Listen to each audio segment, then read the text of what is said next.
Welcome back to my channel. I wanted to reintroduce a new series, a new collection of videos that I'm going to be doing, and that's going to be about the mental,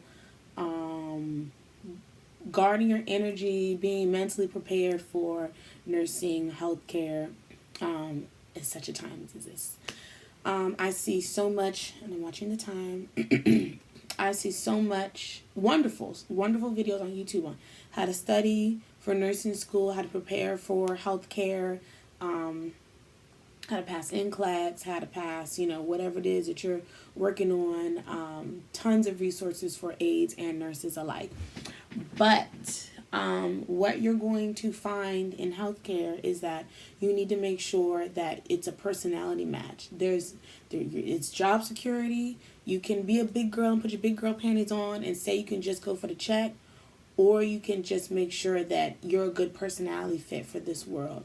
It is a skill. Yes, you can book learn anything, but can you have the connection? Can you have the people side of it to be successful, not only with your patients and providers and partners and other associates and things like that, physicians, physical therapists, respiratory therapists, the family members, but also for your own mental health.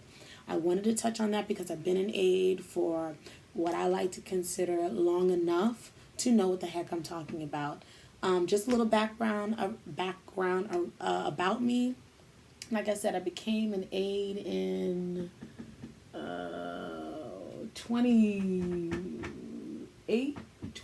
hold on. Let me make sure. October 22nd, 2019. I actually need to renew my stuff. My stuff is coming up. I have worked in a hospital setting. I did clinicals at my nursing home, but I've never worked in a nursing home. I've always been on my med-surg floor, and I also did what they call floating, which is basically working on other units. I've been on cardiac. I've been in the cath lab.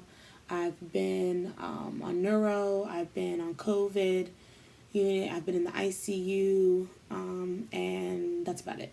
Again, all within my scope of practice, but that is, I'm proud of that.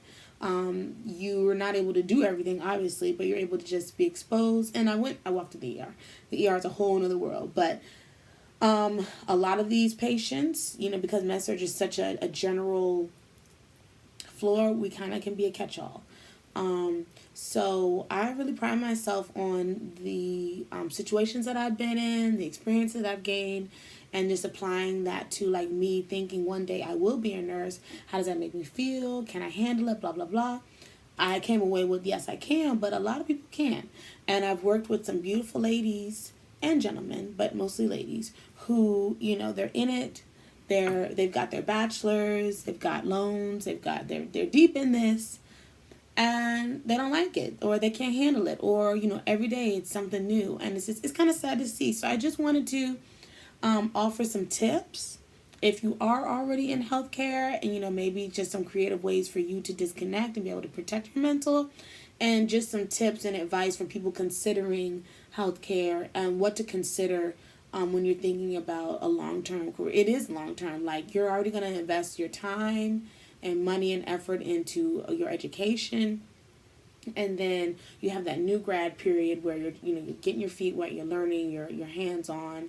You don't know a lot, so you're going to have preceptors, you're going to have people that you're shadowing and everything like that, and then you're going to be on your own. It's when you're on your own and the rubber meets the road that you have to take all of that and know your personality, know yourself, know your strengths, your weaknesses, time management, all these things, even as a CNA, or some people call them techs, and to really keep in mind, what works best for you to survive typically a 12-hour shift, is what we do at my hospital. So I'm really excited about this series, and it's something that's been I've played around with some videos as far as previous recordings, but I haven't posted them. But my main channel, this channel is mainly about self-care and self-love, but the more I thought about it, I was it's all the same thing. Protecting your energy, connecting with yourself, giving yourself, infinite love, infinite, pampering, and all the care and indulgences it needs so that you can be your best self and you can be happy. You know, nothing changes if nothing changes. So if we're not out here treating ourselves like queens, valuing ourselves, protecting ourselves, caring for ourselves, we're going to burn out. You know, we don't go out here with uncharged phones. We don't go out here driving cars on E.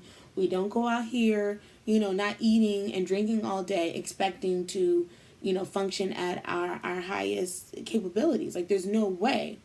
We don't even do that stupid stuff. So why do we do that with our mental? Why do we do that with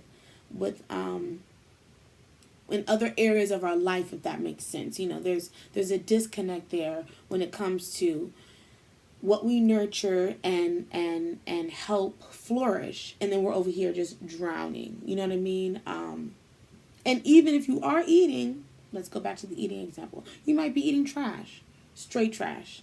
Nothing that, you know, your body, and I'm guilty. I am like, my bread intake and coffee, bread and coffee, pastries, muffins, bread, just bread and butter. Like, it's so bad. It's so bad.